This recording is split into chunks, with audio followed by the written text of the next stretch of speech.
Semangat pagi, Adar Warrior.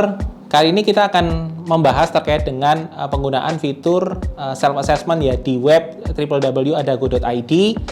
Kemudian menyambung ya dari apa yang sudah pernah saya jelaskan sebelumnya terkait dengan penggunaan self-assessment di mobile apps-nya. Kita akan lanjut penjelasan fitur-fitur lainnya yang ada di adago.id ya. Mari kita langsung ke desktop view. Baik, kita sudah masuk di web adago.id kembali ya. Kita akan buka yang terkait dengan self-assessment. Jadi self-assessment itu ada dua ya, di akses umum dan kemudian akses terbatas. Jadi akses umum ini ada fitur self-assessment, ini yang digunakan dulu untuk pengguna iOS ya. Kemudian untuk pengguna iOS dan Android ketika aplikasi bermasalah, rekan-rekan bisa lanjut mengisi self-assessment di web ya. Coba kita buka dulu. Ya, untuk self-assessment teman-teman bisa buka di sini ya. Sama seperti yang di aplikasi, ya teman-teman juga bisa menjawab di sini. Tidak, kemudian dikirimkan jawaban ya. Kemudian di sini juga ada riwayat self-assessment.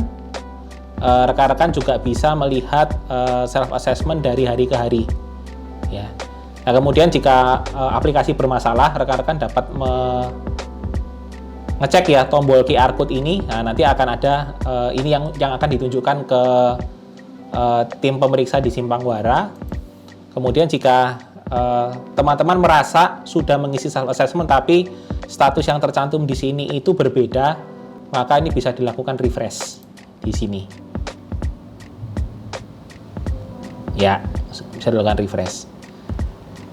Baik, kemudian berikutnya adalah fitur self-assessment ya untuk admin ya. Untuk admin di sini kita juga bisa lihat ya semua risk status ya di sini. Jadi silakan saja pilih perusahaannya mana ya, kemudian atau pilih karyawan siapa, kemudian cek semua status, semua risk score ya. Jadi contoh mungkin saya sendiri ya. Nah, kita bisa cek di sini statusnya seperti apa ya. Ini adalah status dari saya ya. Ini kemudian juga bisa difilter saya yang statusnya open, kemudian status yang resiko tinggi, resiko kecil, ataupun resiko kecil dengan catatan ya. Kemudian untuk summary self-assessment sendiri ini juga bisa dilihat ya. Teman-teman bisa lihat kalau pilih departemen, misalnya saya pilih departemen manajemen sistem ya, kemudian saya pilih yang di bulan Maret gitu ya. Saya coba cek ya, ini adalah anggota dari manajemen sistem ya, seluruh anggota. Kemudian di sini ada prosentasenya, rata-rata berapa persen dalam pengisian gitu ya. Nah, nanti bisa dicek juga di sini apakah ada yang bolong-bolong atau tidak ya, nanti kita bisa lihat di sini juga. Oke, kemudian teman-teman juga bisa melakukan ekspor di sini ke dalam format Excel. Ya, nanti bisa lihat di sini juga ya, bahwasanya ekspor sedang dilakukan.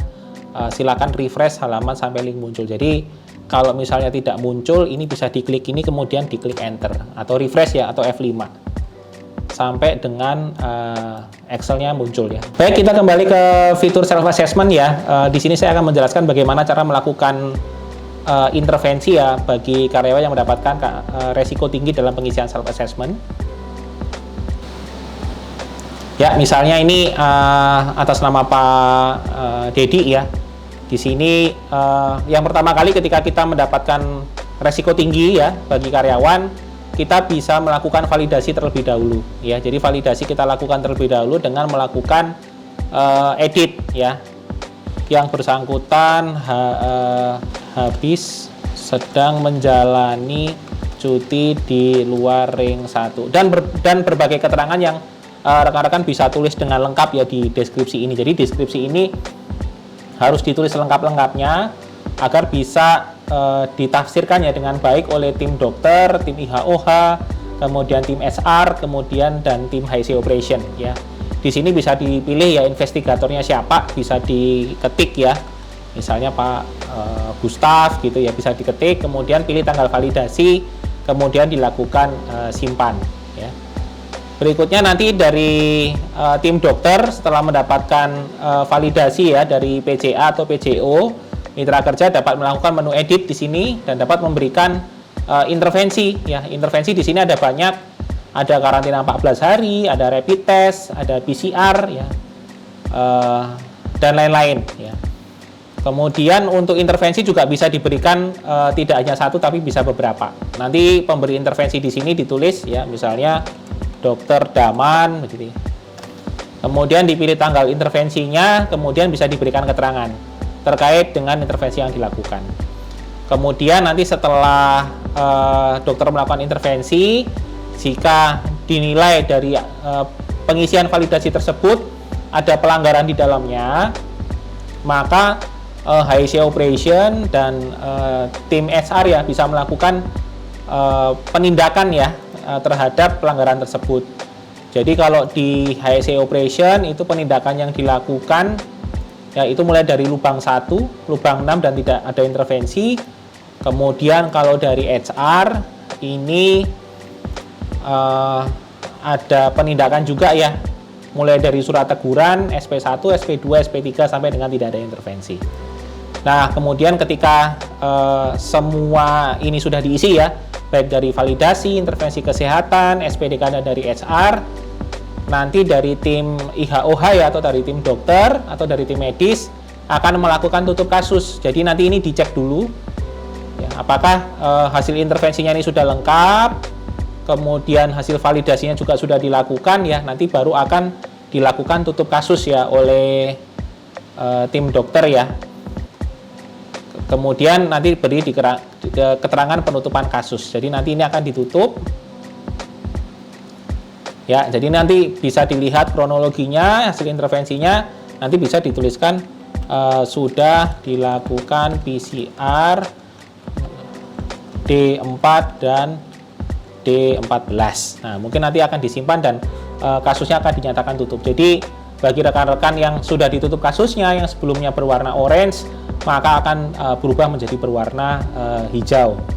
Ya, jadi begitu juga teman-teman kalau misalnya setiap melakukan self assessment merasa sudah selesai PCR atau merasa sudah dilakukan intervensi medis, tapi hasil PCR-nya masih berwarna orange ya, itu bisa segera menghubungi tim dokter atau tim medis dari perusahaan masing-masing atau tim IHOH untuk dapat dilakukan penutupan kasus, karena penutupan kasus hanya dapat dilakukan oleh tim IHOH. Baik, itu saja penjelasan dari saya terkait dengan fitur-fitur self-assessment. Mudah-mudahan dapat membantu. Jika ada permasalahan terkait dengan penggunaan fitur tersebut, dapat menghubungi customer service kami di nomor WhatsApp yang ada di ujung kanan bawah web adago.id. Terima kasih.